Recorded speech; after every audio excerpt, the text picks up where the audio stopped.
Hi folks, Ralf with Stray Benzes. Today's topic is a leaky oil level sensor on a S-Class Benz. Here it's one of the V8s, and from my understanding they have pretty much the same oil level, and there's something special about that one that I wish wasn't so, because I'm also going to show you what the oil level sensor looks like on the 6-cylinder diesel, the 300 SDL. Much easier to get to. A 15-minute job trying to change that one, not here. I'll show you what I found while messing around the oil pressure sensor. That's next, and then I'm gonna go into fixing the problem. Well, trying to anyway. You never know what you're gonna get into. The moment that you scratch at one part in these old cars, you never know what other problem you might find. So let's see what happens. So here we are on the passenger side of the car. This is where the oil pressure sensor is. I replaced that one. And while messing around with that one, I found this oily mess here. Drains all the way down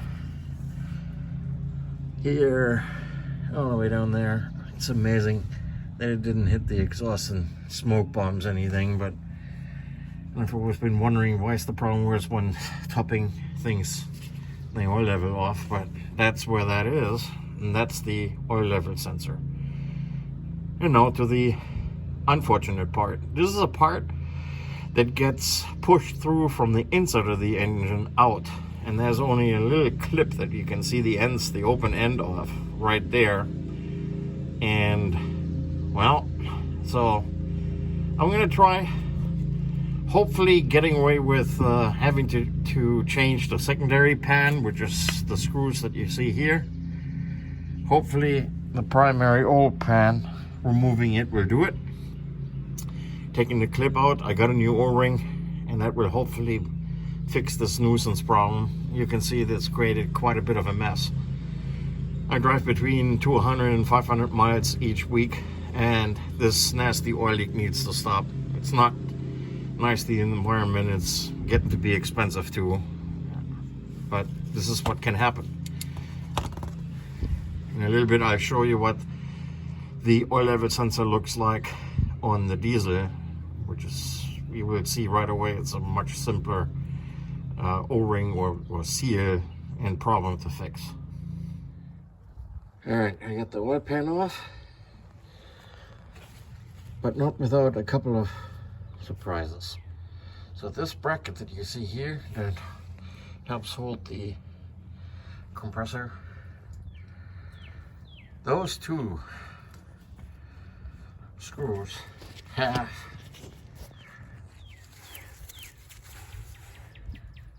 you can see they're longer, and those nuts are hidden.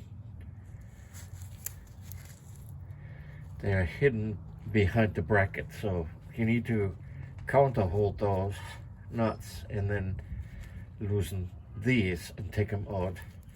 I mean, only then can you loosen the oil pan and it's going to come out. One thing that you can also see from here, maybe not, that is the actual oil level sensor here that's screwed on by these teeny tiny M6 screws. That's the oil pump, oil pickup. In a moment I can show you where the level sensor is connected through the block. Here we are. That's where the sensor goes, and I already pushed it through, and you can see the O-ring is pretty crispy, so I'm going to take that one out in a moment, and I'll show you what that looks like from the other side of the block and what this thing is held in by. But you don't, if the sensor has worked, then you don't need to mess with it, and you only need an O-ring. Otherwise, replace the whole darn thing. Here's what that looks like with the sensor halfway pushed in. And you will also notice something right away, because if the crankshaft isn't in the way of it, meaning if the connecting rod or part of the crankshaft are in the way, you will not push the sensor in, because it's going to bump straight into that. And you do need to move the crankshaft, either by super carefully touching the ignition key but not turning it over. You don't want to run anything dry here, plus you don't want to create more of an oily mess. But that's one way. And then you can of course put a wrench on the crank and turn it manually, but that requires a little bit more effort. Overall, the engine is not in bad shape. 170,000 miles. I mean, it's dirty, but it's not. There's no sludge. Like when I'm talking about sludges, I mean really layers of sludge. This could use a cleanup, but it's overall not bad.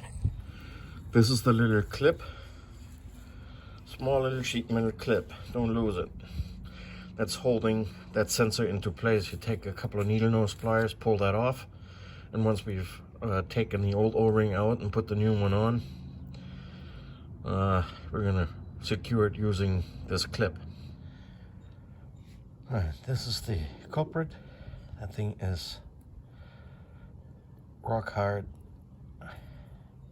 shrunk, and that's why it's leaking. Those O-rings are royal pain in the neck. I used this set of pliers. It's actually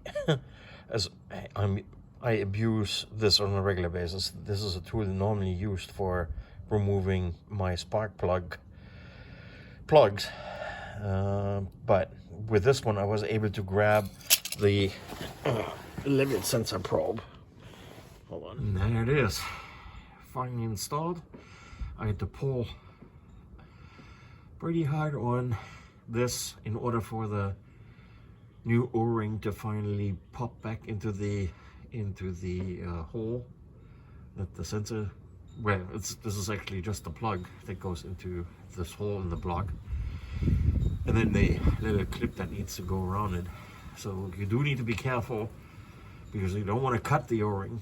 So don't go overboard with your force, and you also don't want to rip the sensor apart here. But so now I'm in the process of cleaning everything up, getting the gasket off, preparing the new gasket, and when I'm at it, I'm also give the oil pan a new coat of paint. So here we are on looking at the driver's side of the 300 SDL with a OM603 diesel engine, and whoever has one knows what these lines are. These are the oil cooler feed and return lines that's hidden under the front driver fender right before it, close to the bumper. And then this little gizmo, and I'm going to zoom in, is held in place by two Allen head bolts, and in the center you'll see the connector, the electrical contact. So all you need to do on the 6-cylinder diesel is drain the oil. You get yourself a new sensor if the sensor is bad, and it was bad once on this one. Loosen these two screws, take the old one out, put the new one in with a new O-ring, and tighten it up properly, reconnect it, fill the oil, and you're back on the road. So this is on this side, very close in the vicinity of the refrigeration compressor and the engine mount and shock absorber for the engine mount.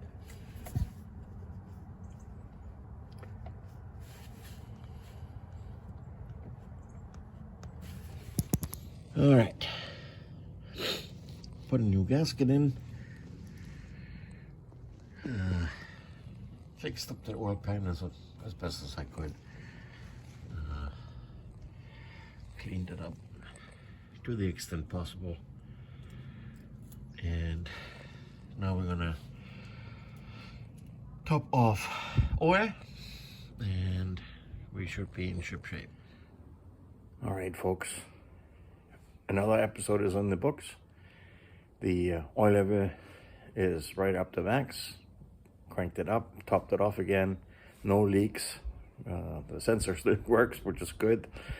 And hopefully that will be at least the last leak on the engine. The tranny, knock on wood, is okay. And while I was out there, I found already the next project. Eventually, the engine mounts, they look a little bit on the sad side. But other than that, give me a like. Forward the video to people who might benefit from it. I hope you enjoyed it. And until next time, here's Stray Benzes. Bye.